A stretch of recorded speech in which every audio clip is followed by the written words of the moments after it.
गाड़ी सीधा जाकर सड़क के बीच में खड़े सुअर से टकरा गई। सैम ने तुरंत बाहर आकर देखा कि वो सुअर काफी जख्मी हो गया था, इसीलिए सैम ने उसे उठाकर अपनी गाड़ी में रखा और मदद ढूंढने के लिए निकल पड़ा। जल्द ही रात हो गई और वो एक स्टोर पर पहुंचा, पर वहाँ कोई भी नहीं था। फिर सैम ने उस बेचारे सुअर को देखा, पर वो अब तक मर चुका था। कुछ ही समय में सैम सुअर को दफनाने के लिए गड्ढा खोदने लगा तो अचानक उसे पेड़ों में से एक आवाज सुनाई दी। सैम ने देखा कि अंधेरे में कोई खड़ा था जो अचानक चिल्लाकर भाग गया। इससे वो सुअर अचानक से जाग गया, क्योंकि असल में वो मरा नहीं था। इसीलिए सैम उसे फिर से गाड़ी में ले गया। तभी उसके सामने दोबारा से वही इंसान आया। ये असल में कर्की नाम की एक लड़की थी। लड़की ने बताया कि ये सुअर उसका ही है, तो सैम ने उसे गाड़ी में बैठाया और उनके घर छोड़ने निकल पड़ा। घर पहुंचकर कर्के ने सैम को कुछ खाने पीने को दिया और फिर उसे वहीं पर रात गुजारने को कहा। जल्द ही सैम कपड़े उतारकर सो गया और कर्के ने घर से बाहर निकलकर आसमान को देखा और कहा शुक्रिया। कुछ घंटों बाद जब सैम की आंख खुली तो उसके सामने कर्के का पिता गुस्ताव और जैनेक्स नाम का एक लड़का खड़ा था। सैम को उनकी भाषा समझ नहीं आ रही थी और अचानक जैनेक्स ने उसके सर पर वार करके उसे बेहोश कर दिया।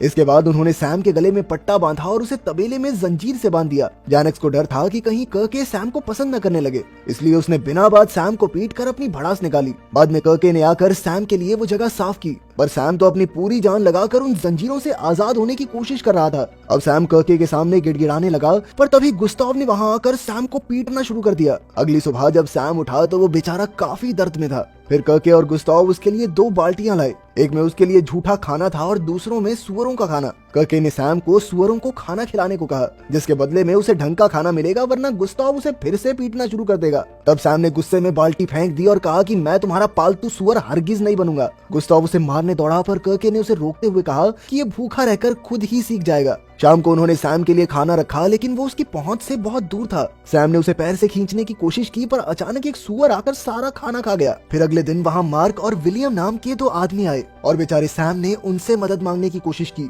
पर वो तो गुस्ताव से कहने लगे कि वो सैम को खरीदना चाहते हैं। तभी जैनेक्स ने आकर गुस्ताव को ऐसा करने से रोका, क्योंकि अगर सैम चला गया तो उसे खुद गुलाम बनकर रहना होगा। असल में जैनेक्स मार्क का बेटा था और विलियम उसका चाचा, लेकिन वो उसे एकदम गुलामों की तरह रखते थे। आखिरकार गुस्ताव ने उसकी बात मान ली और सैम को बेचने से इनकार कर दिया। फिर रात को जैनेक्स ने आकर सैम की बेड़ियां काटी और उसे आजाद कर दिया, पर तभी कर्के भी बाहर आ गई और उसने सैम को भागते हुए देख लिया। अब जैनेक्स ने कर्के को रोकने की कोशिश की, पर कर्के ने साफ साफ कह दिया कि उसके दिल में जैनेक्स के लिए कुछ नहीं है। बात को संभालने के लिए उसने जैनेक्स को चूमने का नाटक किया और फिर सही समय देखकर उसे धक्का दे दिया। तब जैनेक्स उसे पकड़कर मारने की धमकी देने लगा, तो अचानक सैम ने वापस आकर जैनेक्स का गला जंजीर से कस दिया। उन दोनों की हाथापाई चल ही रही थी कि तभी एक गोली की आवाज आई। ये गोली गुस्ताव ने चलाई थी। उसने जैनेक्स को वापस घर भेजा और सैम को फिर से पकड़ लिया। अगली सुबह कर्के ने सैम को जीन्स और ढंग का खाना दिया, क्योंकि उसने कर्के की जान बचाई थी। सैम ने फिर से कहा कि मैं तुम्हारा गुलाम बनकर नहीं रह सकता, तो कर्के कहने लगी कि तुमने ही तो मुझे गाड़ी में बैठाया था,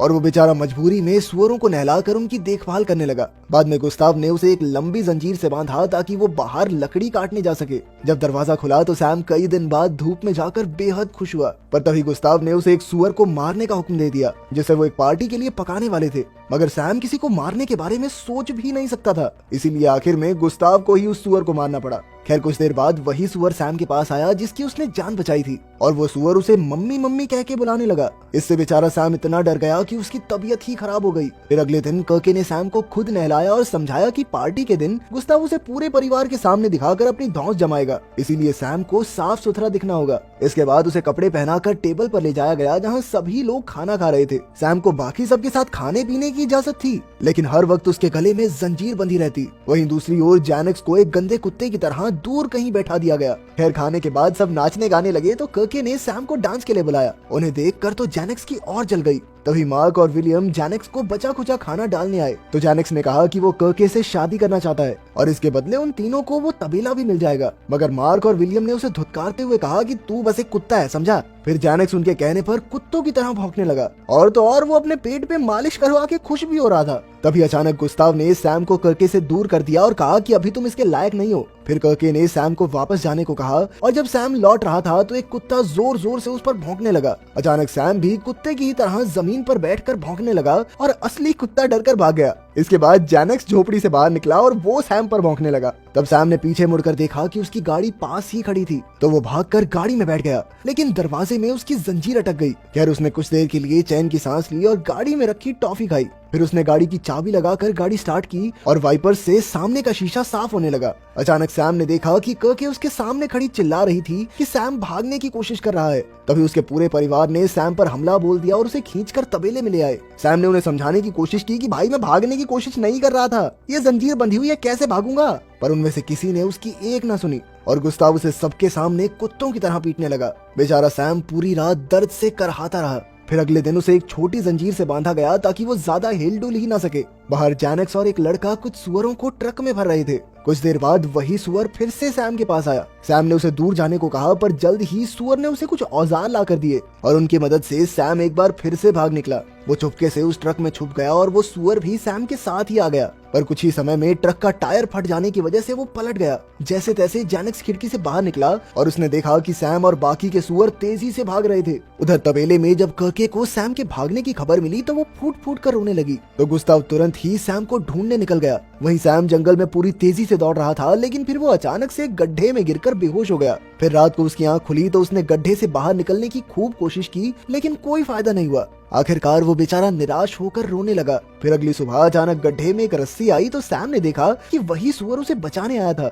जल्द ही सैम रस्सी की मदद से बाहर आ गया और फिर सुअर ने उसे जंजीरें खोलने में भी मदद की। तभी चारों ओर से बाकी के सुअर भी उनके पास आ गए, तो सैम ने उन्हें अपने साथ लेकर आगे बढ़ने का फैसला किया। अब ये सुअर ही उसके साथी थे, तो सैम अपनी सारी दिल की बातें उनसे करने लगा। जल्द ही उन्हें खेत में कुछ मिला तो सुअर उसे खाने लगे, लेकिन सैम उन्हें बस देख रहा था। तब उसे एहसास हुआ कि उसके अंदर अपने पिता को ढूंढने की चाह खत्म हो चुकी थी और न ही उसके अंदर अब घर लौटने की हिम्मत थी। उधर कर्के सैम के बारे में ही सोचती रहती थी और दुआ करती थी कि सैम उसके पास वापस आ जाए। खैर रात को जब सैम आराम कर रहा था तो उसे एहसास हुआ कि उसका एक साथ हंसने और रोने का मन कर रहा था। तभी उस सुअर ने कर्के का नाम लिया। कुछ देर सोचने के बाद सैम ने फैसला किया कि वो कर्के के पास वापस लौट जाएगा। अगली सुबह वो तबेले की ओर निकल पड़ा और सभी सुअर भी उसके पीछे पीछे चल पड़े। जब वो जंगल से बाहर निकला तो सैम को गोली चलने की आवाज सुनाई दी। असल में गुस्ताव, मार्क और विलियम एक साथ सैम को ढूंढ रहे थे और जैनेक्स उनका कुत्ता बनकर आया था। तब सैम खेत में छिपते छिपाते आगे बढ़ने लगा, पर जल्द ही जैनेक्स सूंघते हुए सैम तक आ पहुंचा।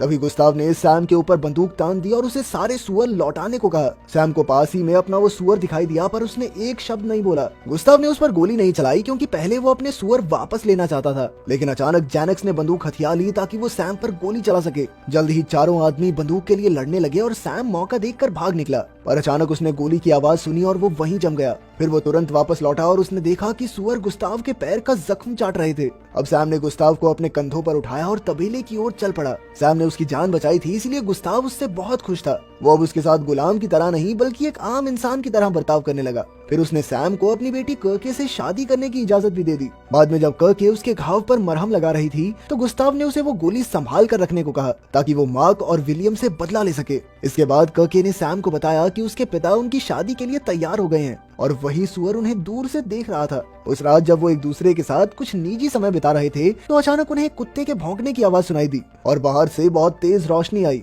वो दोनों भागकर बाहर निकले तो उन्होंने देखा कि तबेले में आग लग गई थी और बेचारे सुअर जोर जोर से चिल्ला रहे थे। सैम तुरंत ही उन सभी को बचाने के लिए दौड़ा।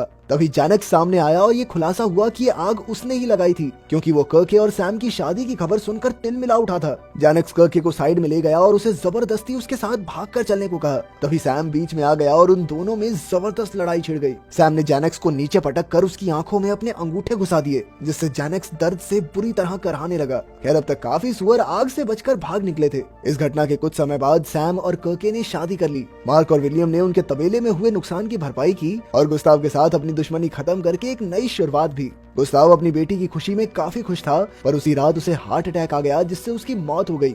अब कर्के और सैम मिलकर तबेले की देखभाल करने लगे और जल्द ही कर्के प्रेग्नेंट हो गई। एक दिन सैम ने उस सुअर को देखा जिसने उसकी जान बचाई थी।